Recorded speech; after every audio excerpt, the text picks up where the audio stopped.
आज हम पढ़ेंगे उपन्यास धरती न धन अपना, जो 1972 में जगदीश चंद्र जी ने लिखा था। तो इसका सारांश अभी हम पढ़ने जा रहे हैं। तो सबसे पहले बात हम करते हैं इसके मुख्य पात्र की। काली उपन्यास का मुख्य पात्र जो दलित समाज जाति से संबंध रखता तथा जो उच्च वर्ग ठाकुर जमींदार साहूकार व शोषण से पीड़ित है। ज्ञानो उपन्यास की मुख्य नारी पात्र तथा दृढ़ चरित्र है, जो काली से प्रेम करती तथा अपने प्रति होने वाले अन्याय का विरोध करना जानती है। नंद सिंह दलित समाज का एक गरीब पात्र, जो काली की भांति स्वर्ण समाज के अत्याचारों से परेशान था। इनके अतिरिक्त लच्छो, प्रसिन्नी, पंडित संतराम, ज्ञानों की माँ, ज्ञानों का भाई आदि पात्र उपन्यास की कथा को आगे बढ़ाने में महत्वपूर्ण भूमिका निभाते हैं। अब हम पढ़ेंगे इस उपन्यास का कथानक। धरती धन न अपना उपन्यास का आरंभ होता काली के 6 साल बाद कानपुर से अपने गांव घोड़ेवाह लौटने से। गांव में काली की एकमात्र संबंधी उसकी चाची प्रतापी है। उसके पिता, माता व अंकल का देहांत हो चुका है। काली को उसके चाचा चाची ने ही पाल पोस कर बड़ा किया है, क्योंकि उसके माँ बाप उसके शैशव में ही चल बसे थे। काली का पिता मारवा गांव का चर्चित पहलवान भी था। उसके गांव लौटने का एकमात्र कारण चाची से उसका मोह ही है। पो फटने पर काली गांव के पास पहुंचता है। गांव में 6 सालों से कोई तब्दीली नहीं हुई है। गलियों के कुत्ते भौंक भौंक कर काली का स्वागत करते हैं और घर पर चाची को जीवित पाकर काली प्रसन्नता से अभिभूत हो उठता है। काली की चाची काली के लौटने की सूचना पूरे मोहल्ले को शक्कर बांट कर देती है।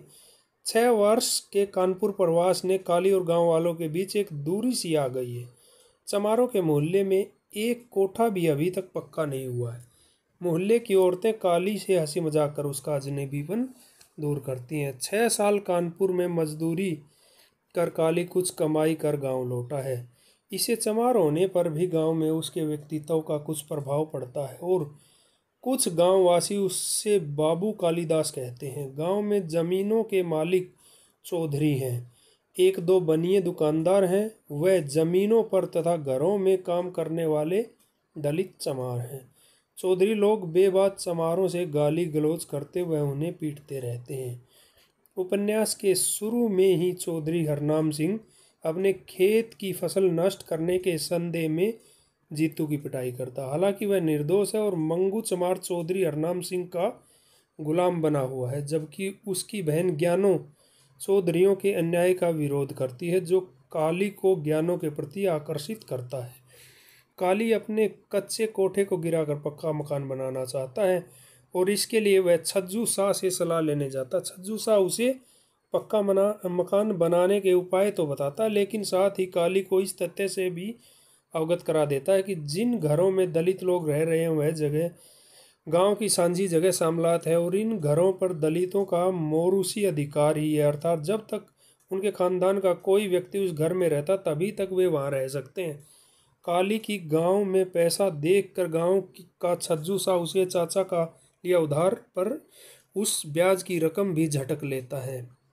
काली का अपना घर पक्का करने के बारे में सोचना ही वास्तव में दलितों के शोषण पर टिकी ग्रामीण सामंती व्यवस्था के लिए विध्वंसात्मक कार्रवाई है। ऊपर से काली का चौधरियों के सामने आत्मसम्मान की भावना से पेश आना भी उनके दमनात्मक रवैये को चुनौती है। उसका अपना दलित समाज भी काली का प्रशंसक या समर्थक नहीं है। ज्ञानो या जीतू आदि कुछ गिने चुने प्रबुद्ध दलित युवक युवतियों को छोड़कर चमादड़ी के अधिकांश लोग काली से ईर्ष्या करते हैं। विशेषतः ज्ञानों का भाई मंगू से उलझा ही रहता है। एक बार काली के हाथ उसकी पिटाई भी होती है। काली के पड़ोसी निक्कू को भी मंगू काली से लड़वाता है, लेकिन धीरे धीरे गांव में काली की प्रतिष्ठा बढ़ती है और साथ ही ज्ञानो और काली में प्रेम संबंध भी विकसित होते हैं।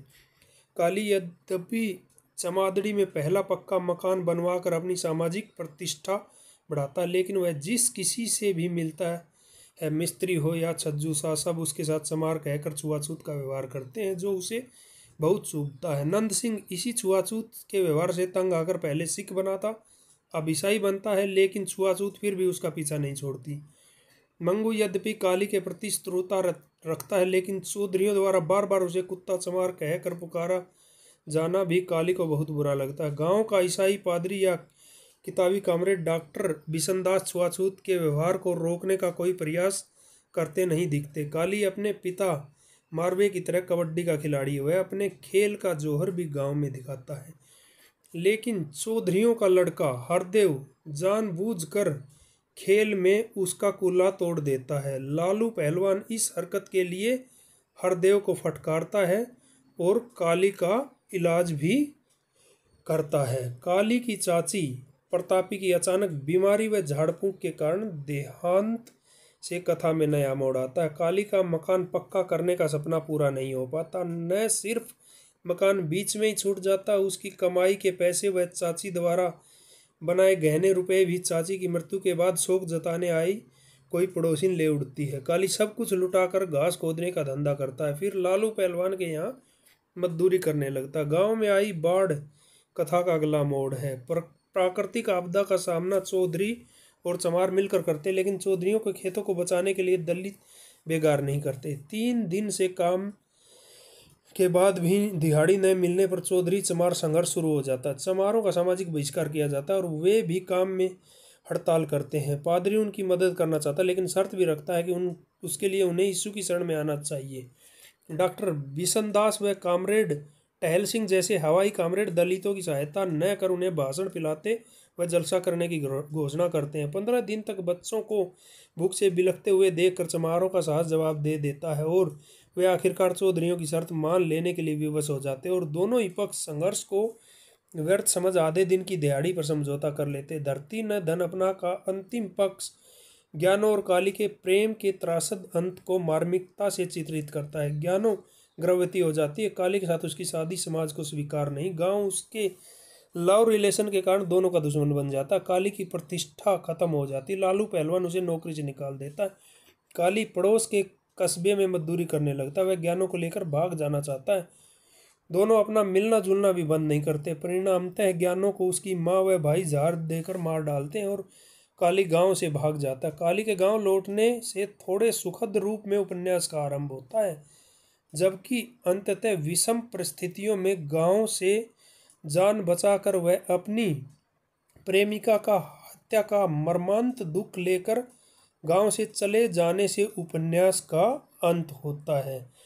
तो इस उपन्यास से हमें यही समझ आता है कि दलितों पर बहुत अत्याचार होते थे। निष्कर्षतः कहा जा सकता है कि जगदीश चंद्र ने अपने उपन्यास में मजदूर जीवन का यथार्थ रूप से चित्रण किया है। तात्कालिक समाज में जिन यातनाओं और उत्पीड़न का सामना यह दलित मजदूर वर्ग कर रहा था, उसी को आधार बनाकर इस उपन्यास की रचना की गई है। काली जैसे करोड़ों दलित मजदूर चौधरियों के सामने उच्च वर्गीय लोगों के शोषण व उत्पीड़न को अपना भाग्य समझकर आज भी झेलने को विवश हैं। इस प्रकार जगदीश चंद्र ने धरती धन न अपना में उपन्यास के नायक काली द्वारा हरिजनों की आर्थिक कहानी प्रस्तुत की है। अगर आपको हमारा वीडियो अच्छा लगा है तो वीडियो को लाइक कर लें व चैनल को सब्सक्राइब कर लें, ताकि हम आपके लिए आगे भी बहुत सारे उपन्यास व कहानियाँ ला सकें। इसके लिए आपका बहुत बहुत धन्यवाद।